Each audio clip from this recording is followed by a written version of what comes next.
나무묘법연화경, 나무묘법연화경, 나무 구원실성묘법연화경. 여러분 안녕하십니까? 광주 철룡사 주지 무등스님 인사드립니다. 지금은 우란분제 49일 조상님 천도를 위한 기도 기간이죠. 그래서 이런 천도 기도 기간에는 여러 가지 공덕을 이어서 선망 조상 부모님들을 비롯하여 낙태유산 태아령 수자의 농가들과 요즘에는 이제 집에서 키우다 목숨을 마치고 떠나간 반려동물까지도 우란분제의 49일 천도 기도 기간에 동참해서 연불공덕을 지어주고 또 왕생극락할 수 있기를 발언한다고 합니다. 전룡사에서도 우란분제를 맞이해서 49일 조상님 천도 기도 동안에 세 군데의 사찰을 순례하였고 또 내일은 방생법회를 실시하게 됩니다. 윤달이 드는 해에는 생전 예수제를 비롯해서 수륙제와 영산제를 올리거나 또는 가사불사도 이루고 또 세 군데 사찰도 순례를 하면서 방생법회도 가져야 된다고 이렇게 선현들께서 가르침으로 남겨놓으셨는데요. 그래서 모든 신행 가족들이 이런 그 생전 예수제나 또 수륙제나 영산제에 동참하고 또 가사불사도 해오고 삼사순례도 이렇게 했었던 것입니다. 그래서 오늘은 지난 시간에 이어서 이렇게 목련경의 이야기를 살펴보면서 말씀을 드리려고 하는데요. 목련존자가 외국에 나가서 돈을 벌어오는 대목까지 지난 시간에 말씀을 드렸죠. 이어지는 이야기를 살펴보면 석가모니 부처님께서 출가한 목련존자는 그렇게 되기 전에 그러니까 나복이라는 이름을 가지고 있었다 이렇게 말씀드릴 수가 있죠. 나복은 돈도 벌었겠다. 집으로 돌아오는 길에 너무 마음이 편하고 즐거웠다고 합니다. 그래서 고향 집에서 40리 떨어진 곳으로 도착을 해서 데리고 있던 하인, 그러니까 하인의 이름은 익리인데요. 익리를 집으로 보내서 어머니에게 자신이 돌아온다는 그런 알림을 하라고 했다고 합니다. 그래서 멀리서 나복이 부리던 하인이 그러니까 그 하인이 닉리라고 했죠. 집에 돌아온다는 것을 보고 또 어머니가 부리던 하녀가 있었어요. 금지라고 하는데 금지가 이렇게 집안에 달려 들어가서 나복의 어머니에게 그 청제부인이죠. 청제부인에게 이 사실을 알리니 어머니는 하인은 금지에게 네가 어떻게 그것을 아느냐 이렇게 물어보게 됩니다. 그러니까 하녀 금지가 대답하기를 문 앞에 있다가 그 서방님이 데리고 간 하인 익리가 오는 것을 보고 서방님께서 돌아오신다는 것을 알았습니다. 라고 대답을 하는 것이었습니다. 청제부인은 하녀 금지에게 이야기하기를 네가 나가서 문을 굳게 닫고 익리가 집에 들어오는 것을 막아라. 나는 그동안에 창고에 들어가서 당번을 꺼내어 후원에 이렇게 늘어놓고 죄를 지낸 것처럼 모양을 꾸며놓고 나거든. 그때를 기다려 문을 열고 익리가 들어오도록 하여라 라고 말한 뒤에 익리가 집에 들어오니까 집에 도착을 하니까 금지가 나서서 잠시만 기다리라고 했다고 합니다. 여기서 당번이라는 것은 부처님 명호를 쓴 그 깃발을 이야기하거든요. 그러니까 이제 죄를 지냈다면 깃발도 늘어나야 되고 또 음식에 이렇게 올렸던 그 그릇들도 있어야 되고 하잖아요. 그래서 이제 그런 준비를 해놓고 들어오라고 했다 이 말이 되죠.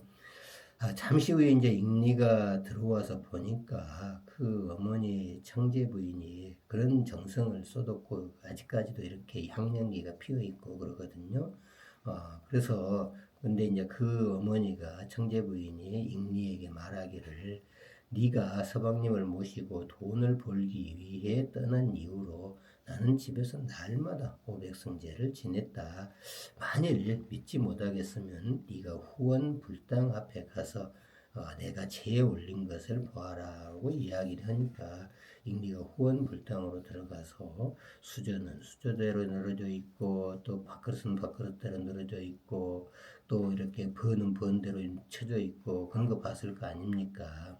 그래서 향유도 아직까지는 피어서 이렇게 연기가 피어오르고 있고 또 사발이며 대접들 또 그렇게 설거지를 미처 마치지 못한 채로 널브러져 있었거든요.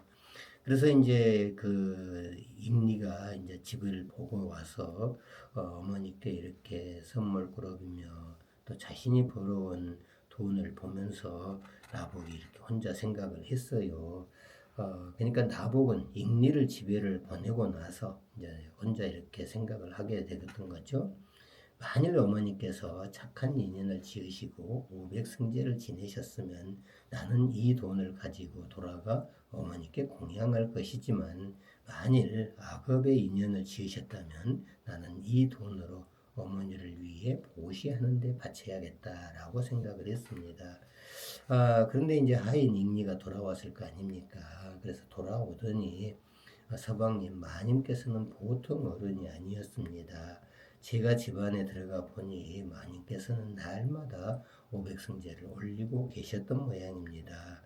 스님들에게 공양을 올리고 금방 헤어졌는지 집안에는 수저며 이렇게 그릇들이 이리저리 엇갈려서 놓여 있고 향을 사룬 연기는 아직까지도 이렇게 많이 피어올라서 이렇게 그 그릇들도 설거지를 미처 못하고 여러 군데 흩어져 있었습니다. 라고 이야기를 했습니다.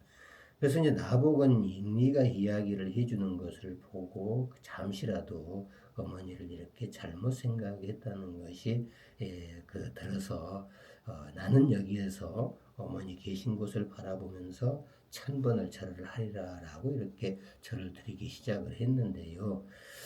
동네 사람들이 그 돈을 벌어갖고 나복이 돌아온다니까 동네 밖에 그러니까 성문 밖에까지 마중을 나왔다가 이런 모습을 보고 왜 절을 하느냐 이렇게 물어봤겠죠. 그러니까 그 나복이 절을 하다 말고 일어나서 대답을 하는데 나는 어머니에게 부끄럽게 생각합니다. 어머니께서는 집에 계시는 동안 산보님을 위하여 공양을 올리고 매일 500승제를 지냈다고 했는데 나는 잠시 믿지 못하는 마음을 냈으니 참으로 부끄럽고 그 가치 없게 생각을 합니다. 그래서 이제 그렇게 말을 하니까 이 말을 들은 동네 사람들은 나복에게 말하기를 그대의 어머니는 그대가 집을 떠난 이후로 삼보사성의 집으로 찾아오면 몽둥이로 때려서 쫓아내고 또 그 죄를 올리기는 돈으로는 돼지와 염소나 그 위와 또 오리 닭과 기들을 많이 사들인 뒤에 잘 먹여서 살을 찌게 한 다음 염소는 기둥에 매달아 놓고 피를 내어 동이로 받았으며 돼지는 묶어놓고 몽둥이로 내려친 다음 물에 튀기게 되니 그 비명소리가 끊어지지 않았을 뿐만 아니라 다른 짐승들의 배를 갈라서 간을 꺼내 다음 귀신에게 그 제사를 지내는 것으로 활락을 삼았다네 이렇게 일러주는 것입니다. 나복은 이런 이야기를 듣고 너무 분해서 몸을 바들바들 떨면서 땅에 내팽개치듯이 던져버리니 온몸에서 피가 흐르면서 까무러치게 되었고 또 쓰러진 채 오래도록 깨어나지 못했는데 나복의 어머니는 아들이 돌아온다는 말을 듣고 성 밖으로 아들을 맞이하기 위해서 나왔다가 아들이 땅에 쓰러져 일어나지 못하는 모습을 보고 아들의 손을 잡고 말하기를 너는 너의 어머니를 믿지 못하는구나. 그렇다면 내가 맹세하는 말을 잘 들어라. 강물은 저렇게도 넓게 커도 그 위에는 출렁이는 바다가 있는 것처럼 사람들을 성공하도록 이끌어주는 사람은 적고 사람들을 망하게 하는 사람들은 많으리라. 네가 떠난 뒤에 네가 너의 아버지를 위하여 500승제를 지내지 않았다면 나는 이제 집으로 돌아가는 대로 문득 중병에 걸려 이래를 넘기지 못하고 죽어 대아비지옥에 들어갈 것이다. 그러니 너는 이 어미의 말을 믿어야 하느니라고 하면서 아들을 달랬는데요. 그렇게 해서 이제 집으로 돌아와서 어머니는 갑자기 중병에 걸려서 이래 만에 이렇게 돌아가셨다고 합니다. 오늘은 여기까지 말씀드리고 다음 시간에 이어가도록 하겠습니다.